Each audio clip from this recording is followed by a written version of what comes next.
dheeraa waraanaa oomishuu qabaachuu dubbachuun ishee yaaddoo uumuus isinitti himna kan isiniif dhiyeessu Anzaala Lamtaaddisaati. Kan jalqabaatiin naannoo kibbaa jala kan jiran manneen maree godinaalee fi aanaalee adda addaa godinaalee ollaa waliin naannoo hundeessuuf murtee dabarsaa jiru. Dhiyeenya keessa naannichatti gaaffileen wal fakkaataan ka'aa turaniiru. Dhimma kana ogeessitti dhiyeenyaan hordofaa turan obbo Daagim Daallee turtii BBC waliin taasisaniin adeemsi kun qajeelfama paartii biyya bulchuu jalatti gaggeeffamuu waan qabudha jedhu. ደቡብ ክልል እንግዲህ ሲዳማ ከወጣ በኋላ መረጋጋት አልቻለም እና naannoon kibbaa erga sidaamaa naannoof danda'ee ta'ee booda tasgabbaa'uu hin dandeenye. Kanaaf godinni harka caalaan naannoo ta'uuf gaafataniiru.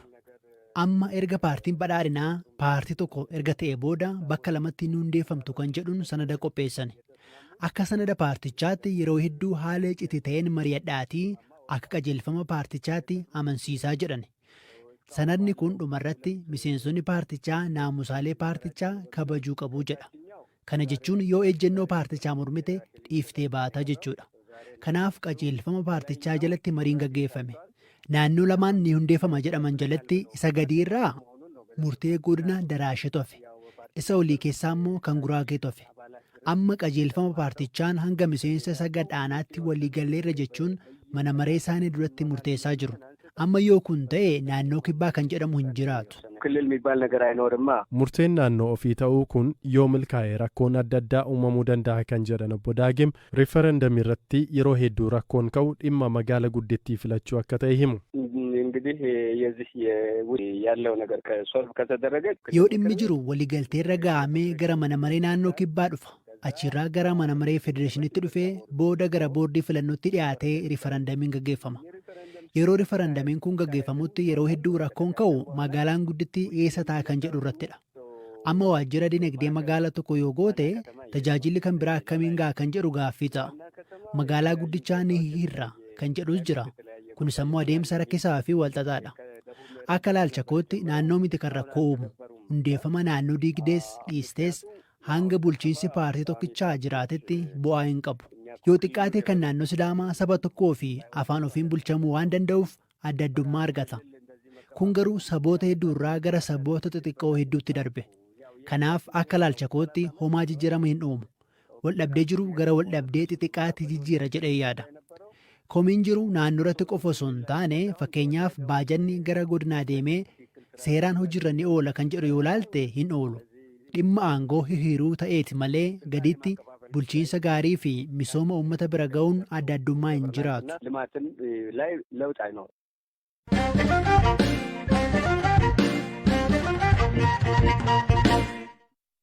Godina Booranaa magaalaa Mooyyaleetti dogdoqqeewwan lakkoofsa gabatee Keeniyaa qaban to'atamaa jiraachuu jiraattotni qabeenyi isaanii jalaa fudhatamee BBCtti himan. Koomishinii Gumurkaatti waajjirri damee Mooyalee dogdoqqeewwan 50 ta'an to'achuusaa himeera. Tarkaanfiin motora yookaan dogdoqqee lakkoofsa gabatee Keeniyaa qaban irratti fudhatamaa jiru erga eegalamee ji'a tokkoof deemaa kan jiru yommuu ta'u motoroonni 50 ta'an to'atamaniiru. Uummatni kun cufti waan nyaatu dhabee taa'aa jira. Maatii keenyallee waan nyaachisu nu dhabnee jirraa jedhan jiraattotni magaalaa Mooyalee BBC'n dubbise. Mootaan keenya armaan karaa kan keessatti hojjechaa maatii keenya bulfannaan haallu hin deemneen maastawaqaallee hin goone nu warri gam lamaan jira naannoo lamaan jiraatu Mooyaleen akka beekamaa taatetti waan kan ishee bu'anii oduunitti himanii nugda dhufanii mootorii nurraa fuudhani. Nu amutan akki taanee sochoolee uummata keenya bulfannu maatii keenya bulfannuuni tokkollee hin jirtu amutana. Sabuu federaala kana bobba'ee nu akkinni itti hojjetu tokkollee dhabnee ofirraa taa'u jirra. Walguutuu nu dhowwani nama gatii taa'u hojii malee taa'u jira. Mootorii harkaa qabanu hojii dhowwanii kunoo saamichu mediin bakka federaalii dirga dhufeessii dhaabbattee hojii barbaadu jirti dhaabbattee nam geessu jirti fa'a kaadee mootorii guutee baatee galte. Torbaan lamaan kan kee gatuuf malee armaan kara wanni akkasii tokkollee hin jirtu. Gabatee maanii armi keessa hin deemu wanni kan tokkollee hin jirtu. Kan fugugi sir jira gabaleen kiyya fugugi aanaa Mooyalee gandi fugugi. Itoophiyaa keessa. Ani motorri kiyya beektaa kama ijoolleen wayiin naabitti gara baaltii isiin dhuftee naani hayakki tokkollee hin qabne akkasumas fuudhanii jibruufi galchani. Ani harkum qallee warri akkasii sibiillee hin qabnu ijoollumaa bulaanii bitee kadhaabbinuma ijoollumaan hojjette akkanumaan ijoollee guddifannaa akkasitti na jala fudhatanii warrummaan Jibuutii. Obbo Caanyaaloo Faajjii motorootiin lakkoofsa gabatee biyya Keeniyaa qabanii fi karaa seeraan alaan Itoophiyaa keessaa socho'an kunneen waggoota dheeraaf dinagdee biyyattii irratti dhiibbaa geessisaa turuu BBC'tti himaniiru. Tarkaanfii seeraa fudhannee jirra. Biyyi kun biyya lamatti as jira. Biyya Itoophiyaa jedhamtuu fi Keeniyaadha. Biyyi kun lachuu seera mataa ofii danda'e qaba. Biyyi tokko yoo biyyi tokko deemu seeraan deemu. Fakkeenyaaf namni tokko Itoophiyaa irraa ka'ee Keeniyaa deemu paaspoortii qabaachuu qaba. Paaspoortii qofa osoo hin ta'in paaspoortiin kun sirrii ta'uusaa immigireeshiniin naannoo lamaan jiru cheegochuu qaba. Fakkeenyaaf kaasee kaan immoo kun immoo qabeenya. Qabeenyi tokko yoo biyyi tokko irraa seenu tokkoffaa seera gumurukaa keessa deemee sanada gumuruka barbaadu hunda guutatee qaraxaaf taaksii kaffalee qabeenyi tokko biyyi tokko seena. Yoo immoo karaa mootummaatiin illee eeyyam qabaate immoo eeyyamii ba'ee fi qaraxa naxaa yookiin qaraxa irraa bilisa jedhee mootummaa yoo fakkaate qofa yoo eeyyame qofa. Kan amma to'achuu jirru biyya keenya akka biyyaattu waligala mooyyalee qofa hin ta'in boorderii hundayyuu seerii yeroo dheeraaf cabee akka kabajamu jedhee mootummaan kallattii ka'ee jira. Kallattiin kun qaxxitaa Xeqlaa Ministeera Ofiisa irraa kaasee TV'n dhimma kana hordoftuu jira. Mooyyalee, Jijjiga, Togo Caalee, Dirdaawaa, Samaraa dhimma qabeenyi uummata qabeenyi Itoophiyaa seeraan ala biyya alaa deemaa biyya alaatti gala.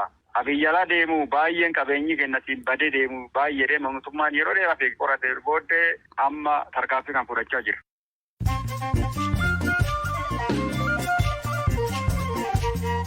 Kan dhaggeeffataa jirtan sagantaa raadiyoo BBC Afaan Oromooti. Amma oduuwwan gaggabaaboon isinitti hima. Sudaan dilbata kaleessaa yeroo jalqabaaf dhibeen maaree jaldeessaa maankii booksii jedhamu nama tokko irratti argamuu ibsite. Dhibeen kun barataa ganna 16 naannoo lixa Daarfur irratti argame.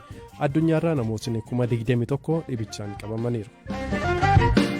Hoogganaan annisaa atomaa Iraan biyyi isaanii gahumsa meeshaa waraanaa niwukileeraa ijaaruu qabdii hin barbaadduufi malee jedhan dhiyeenya gorsaan bulchaa biyyattii yaaduma kana dubbachuun isaanii gabbisaa niwukileeraa Iraan irratti yaaddoo uumeera. Iraan niwukileera annisaaf fayyadama jettus qaamni addunyaa irraa gabbisa niwukileeraa hordofuu hin amanne. Raashiyaa fi Yuukireen erga waliigaltee mallatteessanii dooniin midhaan feete yeroo jalqabaaf Yuukireenii baate. Qondaaltotni Tarkii fi Yuukireen doonittiin buufata doonii kibbaa Odeessaa jedhamuuti akka baate ibsaniiru. Raashiyaan buufata doonii Yuukireen midhaan akka alatti hin ergine ji'a guraandhalaarraa eegaluun dhorkuun qaala'insi jireenyaa addunyaa irratti akka hammaatu taasiseera.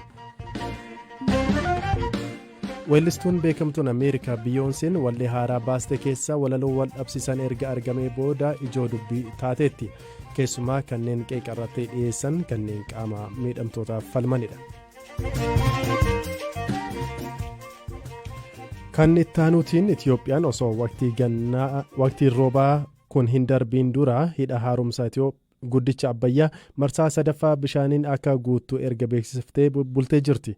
Masiriin garuu karaa ministeera dhimma alaa isheetiin ammas waajjira mana maree nageenya mootummaa gamtoomanitti iyyata dhiyeeffattee jirti. Beekaatuma. Ijaarsi isaa erga eegalamee waggaa 10 kan lakkoofsise hidhi haaromsaa Itoophiyaa, Sudaanii fi Masrii jidduutti dhimma wal dhabdee akkuma ta'etti gara xumuraatti dhiyaachaa jira. Waggoota lamaan darbaniif Sudaanii fi Masriin osoo waliigalteerra hin gahin Itoophiyaan hidhicha bishaaniin guutuu hin dandeessu jechuun mormii fi akeekkachiisa dhiyeessanillee Itoophiyaan bishaan guutuun adeemsa uumamaa ijaarsaa ta'uu fi gaaffichis kan fudhatama hin qabne jechuun haala milkaa'een marsaa 2 bishaan guutuu beeksiftee turte. Marsaa sadaffaanis bara kana baatii hagayyaa keessa akka gaggeeffamu mootummaan Itoophiyaa kan beeksise yoo ta'u, miidiyaaleen Masrii tokko tokko garuu fakkiiwwan saatalaayitii waabeeffachuun torbaniin duraa eegalee marsaa sadaffaan hidhicha bishaaniin guutuu eegalamuu gabaasaa jiru. Ministeerri dhimma alaa Masrii xalayaa mana maree nageenyaa dhaabbata biyyoota gamtoomaniif erga irratti Itoophiyaan tarkaanfii dhuunfaa isheetiin hidhicha bishaaniin guutuu itti fuftee jirti jechuun iyyata dhiyeeffateera. Gama Itoophiyaatiin ammoo haga yoonaatti hidhicha marsaa sadaffaaf bishaan guutuu eegaluu ilaalchisee ifatti wanti jedhame hin jiru. Ammas ta'ee kanaan dura qondaaltonni mootummaa Masrii ijaarsa hidha haaromsaa haala bishaan itti guutamuu fi adeemsa hojii isaa irratti komii kaasan ilaalchisee Itoophiyaan waliigaltee biyyoonni 3 bara 2015 waliigalan cabsitee jirti jechuun himatu. Waliigaltee kanarratti haala fayyadama bishaanii irratti walta'iinsa biyyoota haqa qabeessaa fi amansiisaa akkasumas biyya kamuurrattu miidhaa olaanaa hin qaqqabsiifne haala barbaachisaa ta'een hunduu miidhaa hambisuu akka qaban kaasuun Itoophiyaan gamashitiin hidhichi annisaa akka maddisiisuuf kan oolu yoo ta'e biyyoota gara gadiitti argaman irratti miidhaa cimaa waan hin qaqqabsiifneef waliigaltee mirga bishaanichaatti fayyadamuu ishee gaaffii keessa galchu akka hin mallatteessine beeksisaa turte.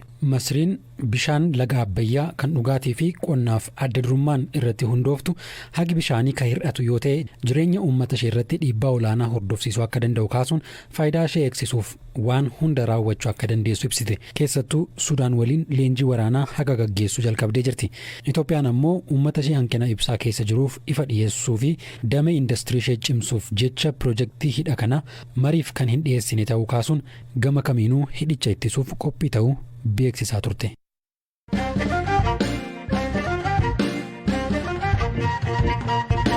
Kan itti aanuun gareen kubbaa miilaa dubartoota Ingilaand seenaa biyya isaanii waancaa injifachuuf waggoota 56 eegaa turte kaleessa haaressan. Waancaa Awurooppaa bara 2022 Ingilaand qopheessite gareen dubartoota Ingiliz mo'achuun biyya isaaniitti hambisaniiru. Kun erga gareen biyyaalessaa Ingilaand dhiirotaan bara 1966 waancaa addunyaa mo'ate kan jalqabaa ta'uu isaati. Firaafoolii dhugaasa. Gareen dubartoota Ingilaandii waancaa Awurooppaa injifachuun seenaa haaraa galmeessani. Gareen dubartoota Ingilaandii yeroo jalqabaaf injifannoo kana yeroo galmeessan akka waliigalaatti kubbaa miilaa dhiiraanis ta'ee dubartootaan Ingilaand erga bara 1966tii waancaa homaa injifattee hin beektu.